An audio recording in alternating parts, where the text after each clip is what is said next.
Hello everyone, good morning. एक बार फिर से आप सभी का क्रेजी जीके ट्रिक के डेली करंट अफेयर की सीरीज में स्वागत है। आज के सेशन में हम 18 अप्रैल के सभी करंट अफेयर को यहां पर डिटेल में डिस्कस करने वाले हैं। एक एक फैक्ट, एक एक क्वेश्चन को आराम से देखिए, रिलैक्स होकर पूरे सेशन को देखिए, नोट कीजिएगा। सबसे पहला क्वेश्चन आज के करंट अफेयर का, chief justice of India Sanjeev Khanna के सेवानिवृत्त होने के बाद, रिटायरमेंट के बाद भारत के 52वें मुख्य न्यायाधीश के रूप में किसे नियुक्त किया जाएगा। तो वर्तमान में भारत के चीफ जस्टिस ऑफ इंडिया कौन है? संजीव खन्ना है, 51वें चीफ जस्टिस ऑफ इंडिया। 13 मई को ये रिटायर होने वाले हैं और इसके बाद, इनके रिटायरमेंट के बाद भारत के 52वें मुख्य न्यायाधीश बनाए जाएंगे जस्टिस बी आर गवई। तो आंसर हो जाएगा यहां पर आंसर सी, यह है जस्टिस बी आर गवई। हाल ही में देखिए, भारत के chief justice of India Sanjeev Khanna ने बी आर गवई के नाम की सिफारिश की है चीफ जस्टिस ऑफ इंडिया बनाए जाने की। वैसे आपको पता होना चाहिए कि सुप्रीम कोर्ट में जो मुख्य न्यायाधीश बनते हैं ना, वो सीनियरिटी के आधार पर बनते हैं। जो सबसे ज्यादा सीनियर होगा उनको चीफ जस्टिस ऑफ इंडिया बनाया जाता है। तो संजीव खन्ना जो कि 51वें मुख्य न्यायाधीश है वर्तमान में, ये 13 मई को रिटायर हो जाएंगे और 13 मई को इनके रिटायरमेंट के दिन ओथ लेंगे कौन? ये हैं बी आर गवई, 52वें मुख्य न्यायाधीश। सुप्रीम कोर्ट के मुख्य न्यायाधीश ही भारत के चीफ जस्टिस ऑफ इंडिया या भारत के मुख्य न्यायाधीश कहलाते हैं। हालांकि अभी गवर्नमेंट अप्रूवल बाकी है। गवर्नमेंट अप्रूवल के बाद भारत के राष्ट्रपति इनकी नियुक्ति कर देंगे 13 मई को। बी आर गवई महाराष्ट्र राज्य से आते हैं। नवंबर 2003 में बॉम्बे हाई कोर्ट के एडिशनल जज के रूप में अपॉइंट किए गए और 2005 में ये परमानेंट जज बने थे बॉम्बे हाई कोर्ट के। और अब इसके बाद मई 2019 में सुप्रीम कोर्ट के जज बने और अब 2025 में 52वें मुख्य न्यायाधीश बनेंगे सुप्रीम कोर्ट के। देखिए, अगर हम इंडियन कॉन्स्टिट्यूशन के पॉइंट ऑफ व्यू से देखें, सुप्रीम कोर्ट के जजेस की नियुक्ति कैसे की जाती है, किस आर्टिकल के तहत की जाती है, तो इंडियन कॉन्स्टिट्यूशन के पार्ट 5 में आर्टिकल 124 सुप्रीम कोर्ट से संबंधित प्रावधान करता है। संघ की कार्यपालिका है, संघ की न्यायपालिका है ना, इसको वैसे हमारे यहां पर एकात्मक न्यायपालिका देखने को मिलती है। तो संघ की कार्यपालिका जो कि पार्ट 5 इंडियन कॉन्स्टिट्यूशन में, उसके अंतर्गत सुप्रीम कोर्ट का उल्लेख देखने को मिलता है आर्टिकल 124 में।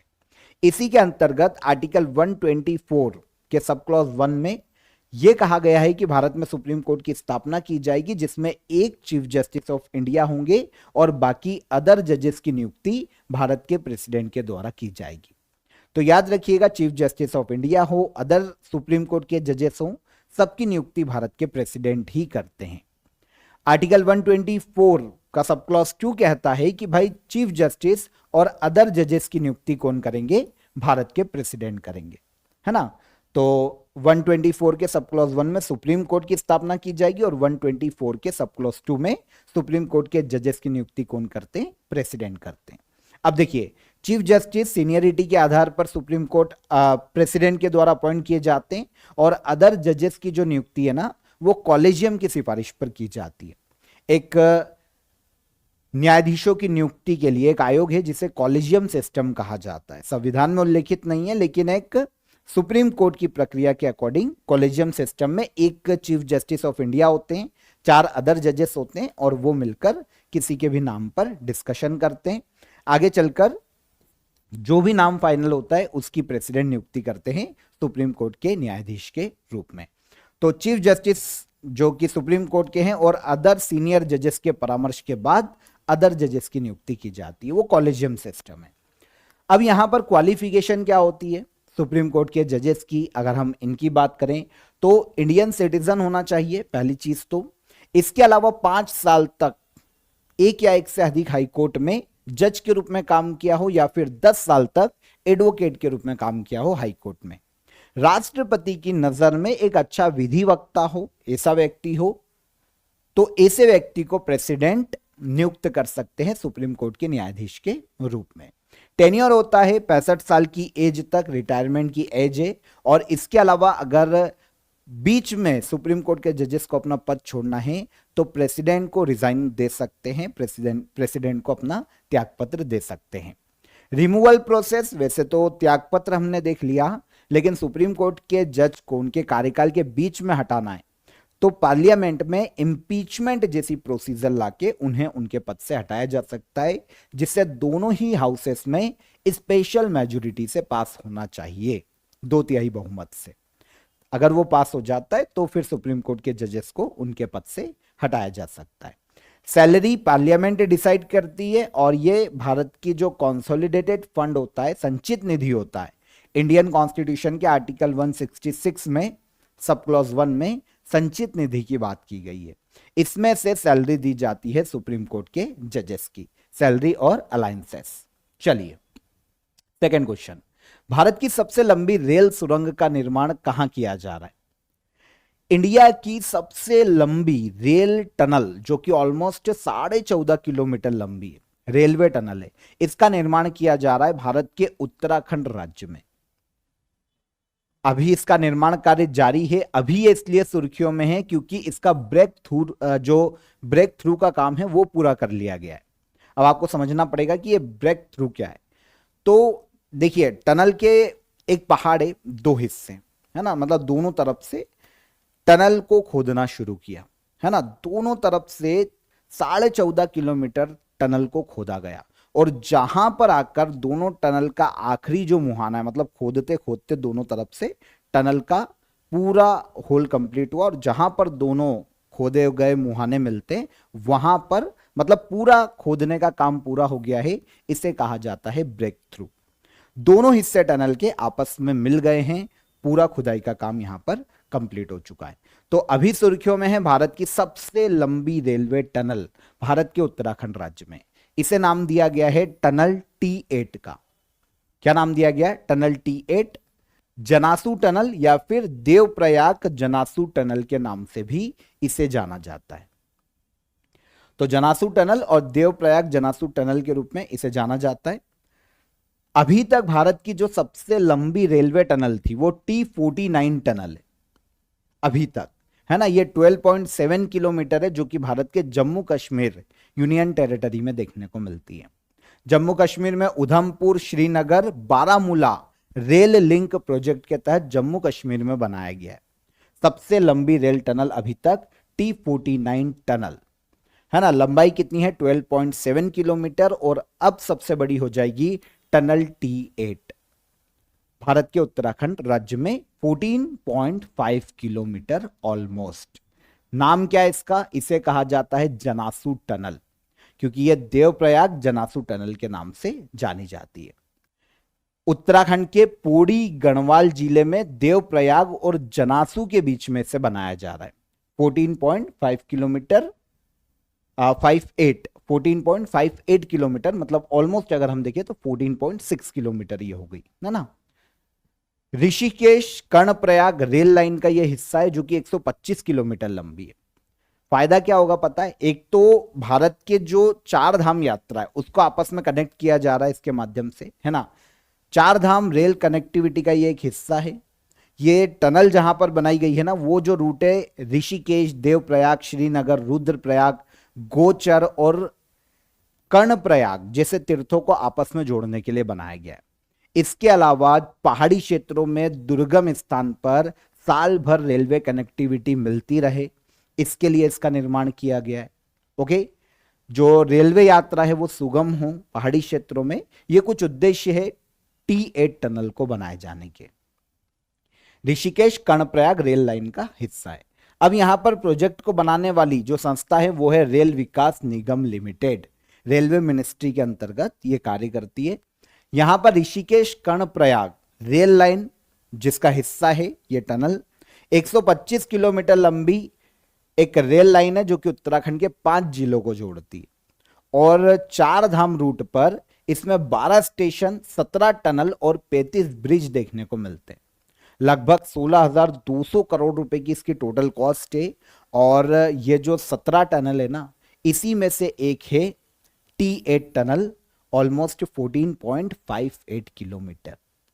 अभी देखिए, यहां पर इंडिया की सबसे बड़ी रेलवे टनल हमको पता चल जाती है, लेकिन अगर हम इंडिया की सबसे बड़ी रोड टनल की बात करते हैं तो ये डॉक्टर श्यामा प्रसाद मुखर्जी टनल है, जिसे चेनानी नाशरी के नाम से जाना जाता है। यह भी भारत के जम्मू कश्मीर यूनियन टेरिटरी में, जम्मू और उधमपुर जम्मू में उधमपुर को रामबन से जोड़ने के लिए इसे बनाया गया था। इसकी टोटल लंबाई 9.2 किलोमीटर है। चेनानी नाशरी सबसे बड़ी रेलवे टनल। देखिए आपको पता है एनटीपीसी और जो रेलवे की अदर एग्जाम है ना, लगातार लाइनअप है इस साल, और वहां पर आपको ये क्वेश्चन जरूर देखने को मिलेगा क्योंकि सबसे बड़ी रेलवे टनल है।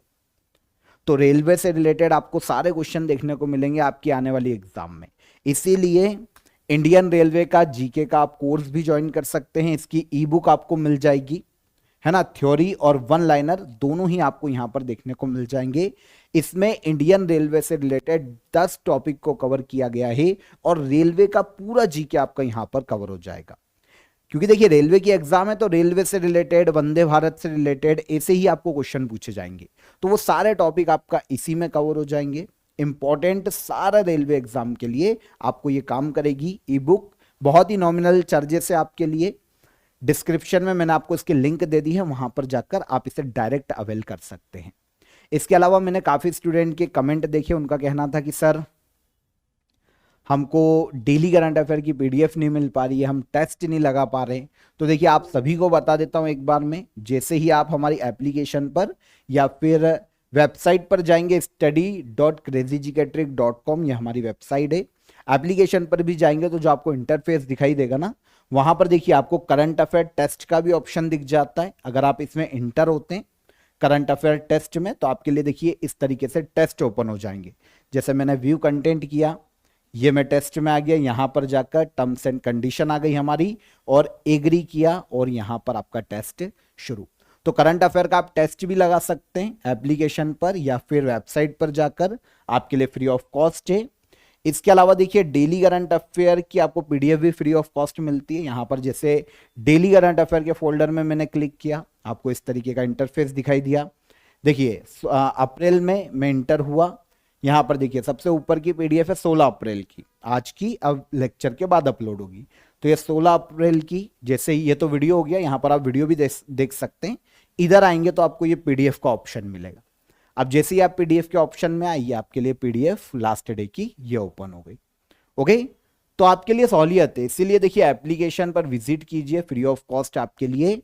डेली करंट अफेयर के आप टेस्ट भी लगाइए, फ्री ऑफ कॉस्ट है, आपकी परफॉर्मेंस चेक कीजिए और इसके अलावा आपको पीडीएफ भी एप्लीकेशन पर और वेबसाइट पर फ्री ऑफ कॉस्ट मिल जाती है, वहां पर जाकर आप उसे कलेक्ट कीजिए। चलिए अगले क्वेश्चन पर आएंगे, तब तक हम हाल ही में डेनियल नोबोवा को किस देश का दोबारा प्रेसिडेंट चुना गया। तो डेनियल नोबोवा की बात करें तो ये दूसरी बार प्रेसिडेंट अपॉइंट किए गए हैं हाल ही में इक्वेडोर के। अगर हम यहां पर इक्वेडोर की बात करते हैं तो एक दक्षिण अमेरिकी देश है, इसके दूसरी बार प्रेसिडेंट बने कौन? Daniel Noboa. अभी प्रेसिडेंशियल इलेक्शन में डेनियल नोबोवा ने वहां पर 55% वोट हासिल किए ऑलमोस्ट। इन्होंने अपने ओपोनेंट लुइसा गोंजालिस को हराया, उनको 44% वोट मिले थे। डेनियल नोबोवा 2023 में भी प्रेसिडेंट के रूप में चुने जा चुके हैं इक्वेडोर में, और अब ये दूसरा टर्म होगा इनका प्रेसिडेंट के रूप में। इक्वेडोर साउथ अमेरिकन कंट्री है, दक्षिण अमेरिकी देश है ना। यहां पर एक गैलापागोस आइलैंड बहुत ही फेमस है जो कि इसी देश का है। गैलापागोस के नाम से भी इसे पुकारा जाता है और बहुत जगह गैलापागोस के नाम से भी देखने को मिलता है। इसकी कैपिटल की बात करें तो क्वेटो इसकी कैपिटल है, विश्व की सबसे ऊंचाई पर स्थित ऐसी कैपिटल जहां से भूमध्य रेखा भी गुजरती है ना। यहां पर हम मैप में देखेंगे तो ये दक्षिण अमेरिका और ये देखने को मिलेगा उत्तर पश्चिम में इक्वेडोर, जिसकी बाउंड्री कोलंबिया और पेरू से टच होती है। और यहां के प्रेसिडेंट है डेनियल नोबोवा, दूसरी बार बने हैं। आगे चलें, ऑपरेशन चक्र 5 किस एजेंसी के द्वारा चलाया जा रहा है? ऑपरेशन चक्र 5 को चलाने का श्रेय दिया जाता है सीबीआई को, सेंट्रल ब्यूरो ऑफ इन्वेस्टिगेशन। यहां पर देखिए सीबीआई को पता है कि एग्जाम में, सिविल सर्विसेज के एग्जाम में क्वेश्चन आता है, पिंजरे में बंद तोता किसे कहा जाता है? बहुत बार मैं आपको बता चुका हूं, यह कहा जाता है किसे? सीबीआई को। अभी देखिए सीबीआई ने एक ऑपरेशन शुरू किया है चक्र 5, ऑपरेशन चक्र 5।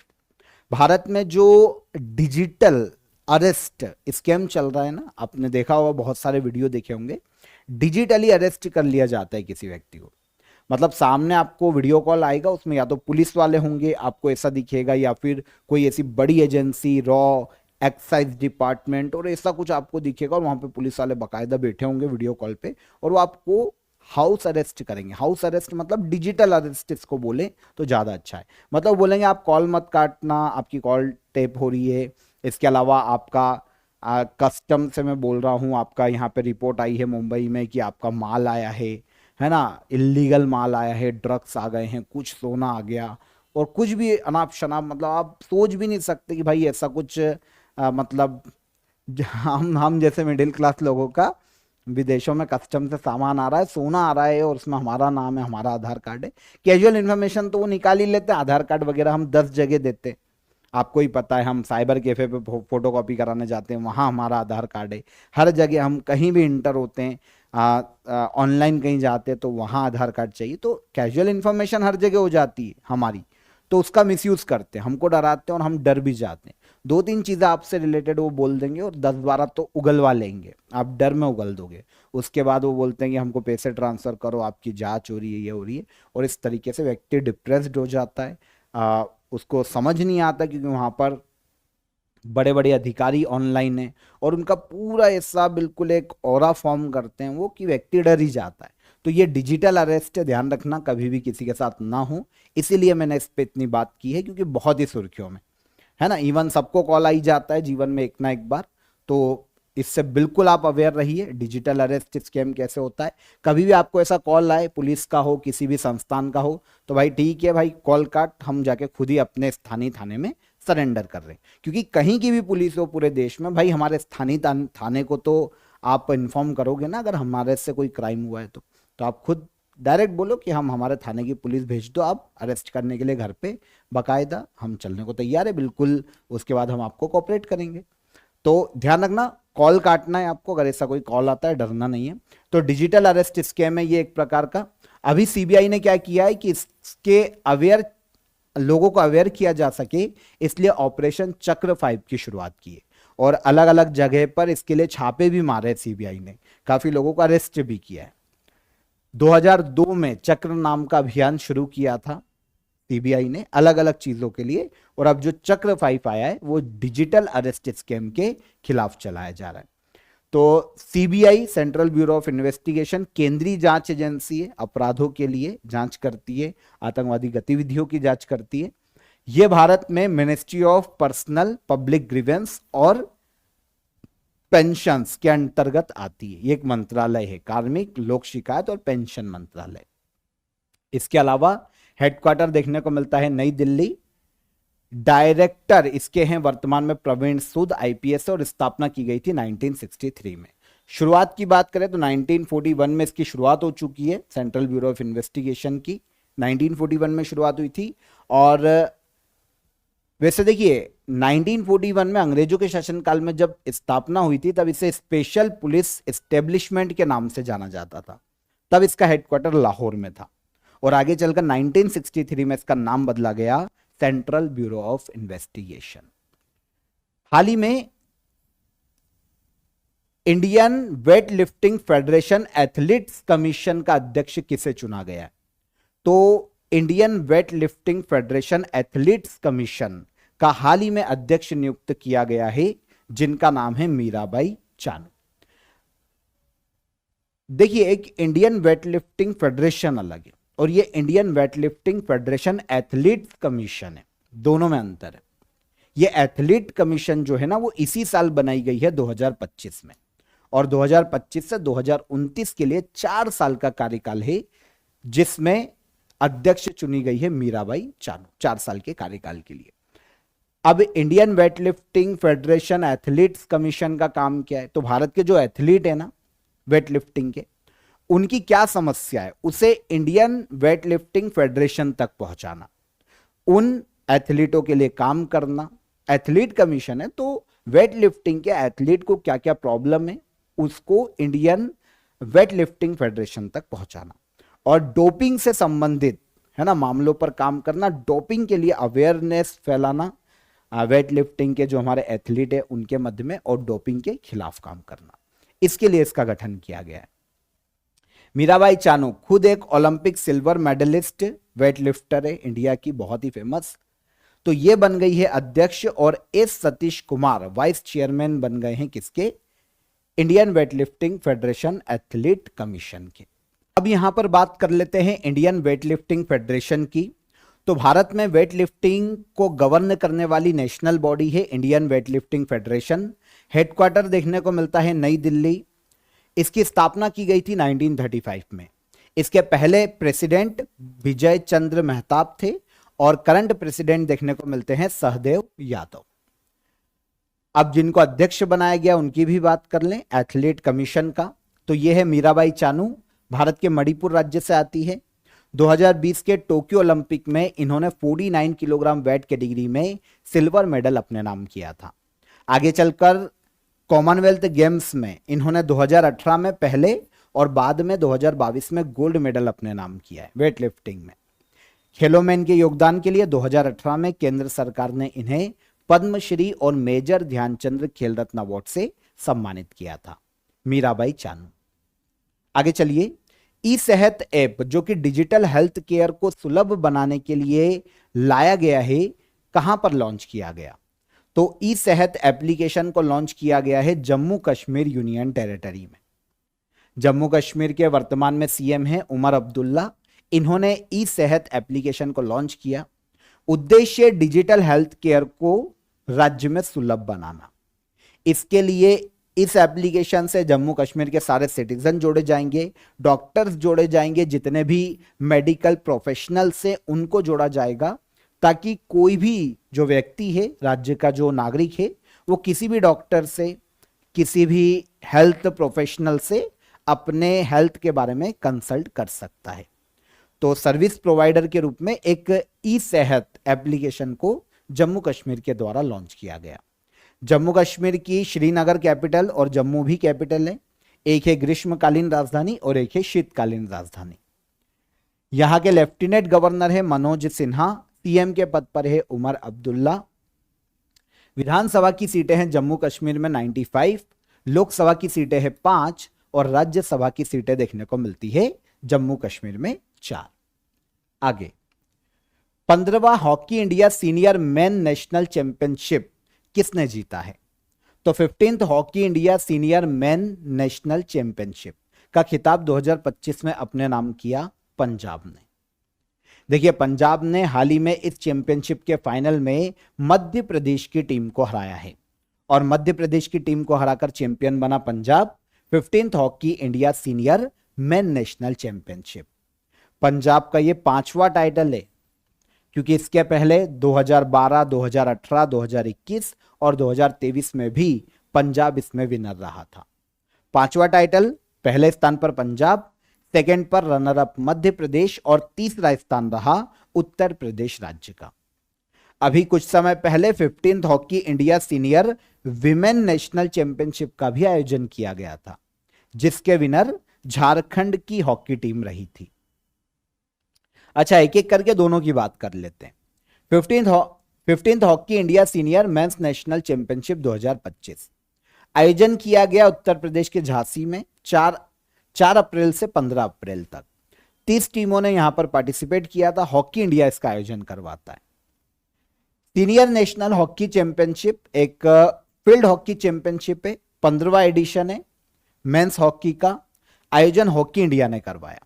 देखिए, आपको समझना पड़ेगा कि पहले ये इंडियन हॉकी फेडरेशन के द्वारा आयोजित किया जाता था। 2011 में इसकी शुरुआत की गई हॉकी इंडिया के द्वारा। तब से इसे पहला जो एडिशन है ना, वहां से काउंट किया जाता है। और इसी साल से महिलाओं का भी पहला एडिशन शुरू हुआ था 2011 में हॉकी इंडिया के द्वारा। तो फर्स्ट टाइम मेल जो चैंपियनशिप है 1928 में शुरू हो गई थी, लेकिन जब हॉकी इंडिया ने 2011 में शुरू किया तब इसका पहला एडिशन अब माना जाता है। और इसी टाइम से 2011 से विमेन चैंपियनशिप भी शुरू हुई। तो कंफ्यूज मत होना। 15th hockey India senior women's national championship 2025 की बात करें तो मार्च 2025 में हुई थी हरियाणा के पंचकुला में। झारखंड यहां पर विनर रहा था। Runner up Haryana silver medal और थर्ड पर रहा मिजोरम ब्रॉन्ज मेडल के साथ। भारत की पहली मिसेज ग्लोब इंटरनेशनल विजेता कौन बनी है? तो मिसेज ग्लोब इंटरनेशनल विनर हाल ही में बनी है अनुराधा गर्ग, इंडियन है, गुरुग्राम से आती है। तो हरियाणा की गुरुग्राम की रहने वाली Anuradha Garg Mrs global international 2025 का खिताब जीतने वाली पहली इंडियन बनी है। इसका आयोजन किया गया था चीन के शेंज़ेन में। चीन का एक प्लेस है, शहर है वहां पर। देखिए, इसके पहले 2024 में मिसेस इंडिया ग्लोब का खिताब भी अनुराधा गर्ग ने अपने नाम किया था। 2025 में 80 से ज्यादा देशों ने अभी पार्टिसिपेट किया मिसेस ग्लोब इंटरनेशनल में, चाइना में, और इसमें विनर रही भारत की अनुराधा गर्ग, गुरुग्राम हरियाणा से आती है। तो मिसेस ग्लोब इंटरनेशनल एक इंटरनेशनल ब्यूटी कॉन्टेस्ट है। 1996 में इसकी शुरुआत की गई थी। पार्टिसिपेट कौन करता है, ये बहुत ही इंटरेस्टिंग है। जो विमेन है जो कि मैरिड है 25 साल से ऊपर और शादीशुदा, या फिर जो मां बन चुकी है, ऐसी महिला यहां पर पार्टिसिपेट करती है। 2024 में साइप्रस की एक महिला यहां पर विनर रही थी, मारियना जिनका नाम था, वो विनर रही थी। और अब विनर रही है कौन? अनुराधा गर्ग। आगे चलें। भारत का पहला पूर्ण डिजिटल साक्षरता वाला राज्य कौन बना है? तो भारत का first fully digital literacy state बना है केरला, आंसर डी। केरला के वर्तमान में एक मिनिस्टर है, स्थानीय स्वशासन मंत्री हैं केरला के, एम.बी. राजेश। इन्होंने अनाउंसमेंट किया है कि भैया Kerala first fully digital literacy state बन गया। हालांकि देखिए, सेंट्रल गवर्नमेंट का भी अप्रूवल नहीं मिला है, लेकिन फिर भी केरला, हम भी जानते हैं कि बहुत ही लिटरेसी रेट सबसे ज्यादा है, तो अब ये first fully digital literacy state भी बना है। केरल ने यह जो डिजिटल लिटरेसी है ना, अपने यहां पर एक इनिशिएटिव को लॉन्च करके हासिल की है, जिसका नाम है Digi Kerala initiative. Digital literacy training दी जाती है गांव के लोगों को, डिजी केरला इनिशिएटिव के तहत। इसे केरला ने 2022 में शुरू किया था। शुरुआत में पायलट प्रोजेक्ट के रूप में कुछ क्षेत्रों में लागू किया, और फिर 2023 में अगले ही साल पूरे केरला में से लागू किया गया डिजी केरला इनिशिएटिव को। आपको पता है, जो डिजी केरला इनिशिएटिव जो केरल सरकार ने चलाया, नेशनल लेवल पर एक मिशन है, नेशनल डिजिटल लिटरेसी मिशन। इसके अंतर्गत केरल ने इसे चलाया है ना। जितने भी लोग हैं केरल के, उनको वॉइस कॉल, है ना, ऑपरेट करना, भाई कैसे वॉइस या वीडियो कॉल करते हैं, व्हाट्सएप कैसे चलाते हैं, सोशल मीडिया कैसे चलाते हैं, इंटरनेट बैंकिंग का कैसे यूज करते हैं, ये सब सिखाया गया। तो फुली डिजिटल लिटरेसी स्टेट बना है केरला। अच्छा, नेशनल डिजिटल लिटरेसी मिशन के तहत इसे चलाया गया, तो हम यहां पर नेशनल डिजिटल लिटरेसी मिशन की भी बात कर लेते हैं। 21 अगस्त 2024 को भारत के पीएम नरेंद्र मोदी ने डिजिटल इंडिया प्रोग्राम के तहत नेशनल डिजिटल लिटरेसी मिशन की शुरुआत की थी। 2014 में यह पायलट प्रोजेक्ट के रूप में देश में लागू किया गया, और 2015 में पूरे देश में से लागू किया गया। इसका उद्देश्य था कि भाई देश में हर परिवार में कम से कम एक व्यक्ति तो ऐसा हो जिसे पूरी तरीके से डिजिटल चीजें चलाती आती हो, मतलब डिजिटल साक्षरता उसे दी जा सके। उम्र की सीमा थी यहां पर कि भैया 14 से 60 साल तक के लोगों को सिखाया जाएगा, लेकिन कुछ राज्यों ने इससे आगे बढ़कर काम किया है। केरला ने 60 साल के ऊपर के लोगों पर भी काम किया है, और उन्हें भी डिजिटली लिटरेट बनाए हैं, डिजिटली साक्षर बनाया है। तो Kerala first fully digital literacy state बना है हाल ही में। लास्ट क्वेश्चन, हाल ही में मैकग्रेगर मेमोरियल मेडल 2023 और 2024 से कुल कितने सैन्य कर्मियों को सम्मानित किया गया? तो मैकग्रेगर मेमोरियल मेडल 2023 के लिए भी दिए गए हैं और 2024 के लिए भी, दोनों सालों के लिए एक साथ दिए गए। 2023 के लिए 2 सैन्य कर्मियों को दिए गए और 2024 के लिए 3 सैन्य कर्मियों को दिए गए। टोटल 5 लोगों को यह मेडल दिए गए हैं, मैकग्रेगर मेमोरियल मेडल। भारत के जो चीफ ऑफ डिफेंस स्टाफ है जनरल अनिल चौहान, इन्होंने 5 सैनिकों को मैकग्रेगर मेमोरियल मेडल 2023-24 से सम्मानित किया है। McGregor memorial award. देखिए, अवार्ड जो है ना वो एक संस्था देती है जिसका नाम है United service institute of India. Bharat में मिलिट्री सर्विसेज है ना, और मिलिट्री सर्विसेज के लिए काम करने वाला एक थिंक टैंक है जिसका नाम है United service institution of India. तो इसने जो आर्मी इंटेलिजेंस है उसके क्षेत्र में उपलब्धि जिसने भी हासिल की है, ऐसे सैन्य कर्मियों को यह दे सकता है मैकग्रेगन मेमोरियल मेडल या अवार्ड। तो इस बार ये 5 इंडियन सैन्य कर्मियों को दिया गया। आगे नाम देखेंगे हम, लेकिन नाम इतने इंपॉर्टेंट यहां पर है नहीं, पर 5 सैन्य कर्मियों को दिया गया 2023 और 2024 के लिए। याद रखिएगा, 23 के लिए 2 सैन्य कर्मियों को, 24 के लिए 3 सैन्य कर्मियों को। ये जो सेरेमनी हो रही थी ना, वहां पर लेफ्टिनेंट जनरल सतीश दुआ जो कि रिटायर हैं, उन्होंने अपनी बुक को भी लॉन्च किया है जिसका नाम है bravest of the brave.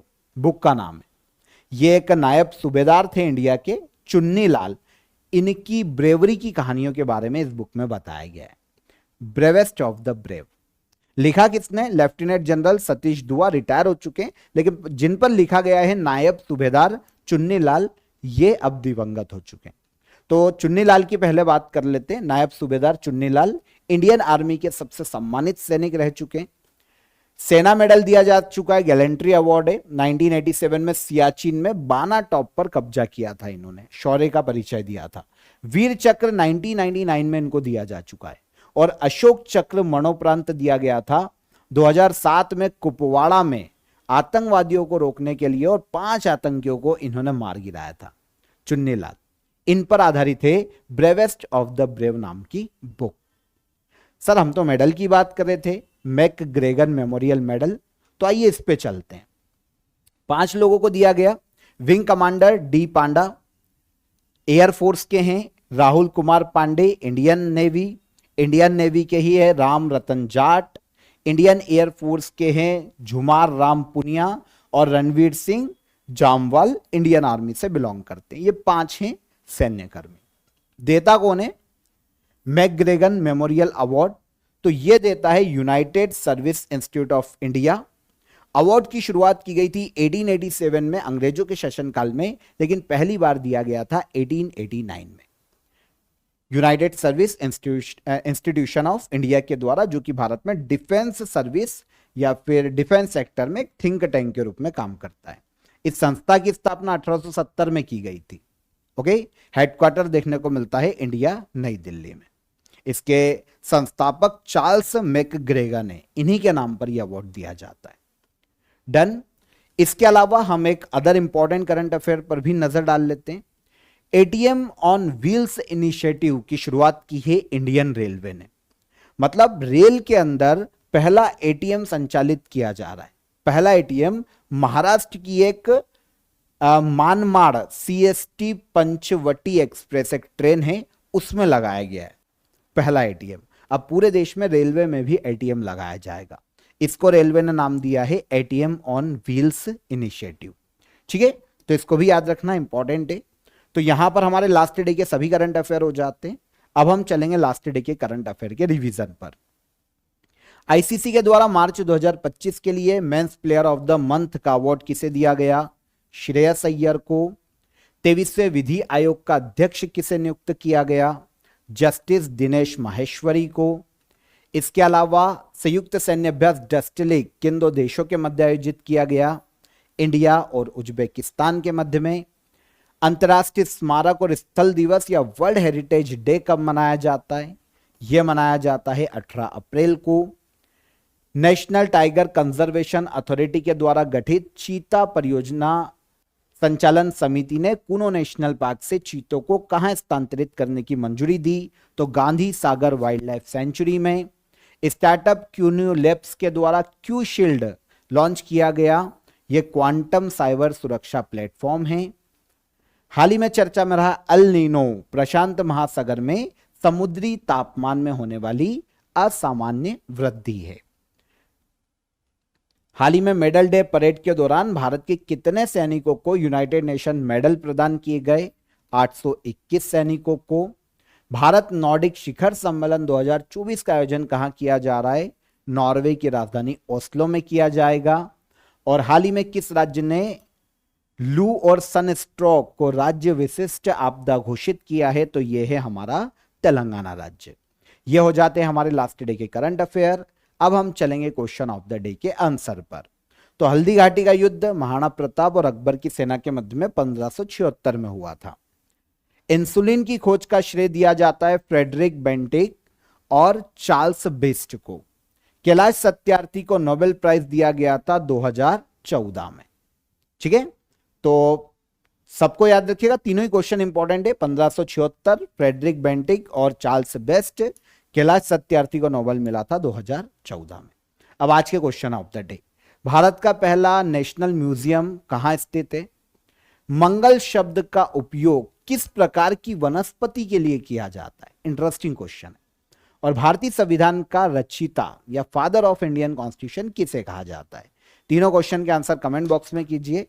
Session पसंद आया हो तो लाइक और शेयर कर दीजिएगा। चैनल पर पहली बार आए हैं तो चैनल को सब्सक्राइब कर लीजिए। फिर मुलाकात करेंगे नेक्स्ट डे के करंट अफेयर में। तब तक अपना ख्याल रखिए। जय हिंद, जय भारत।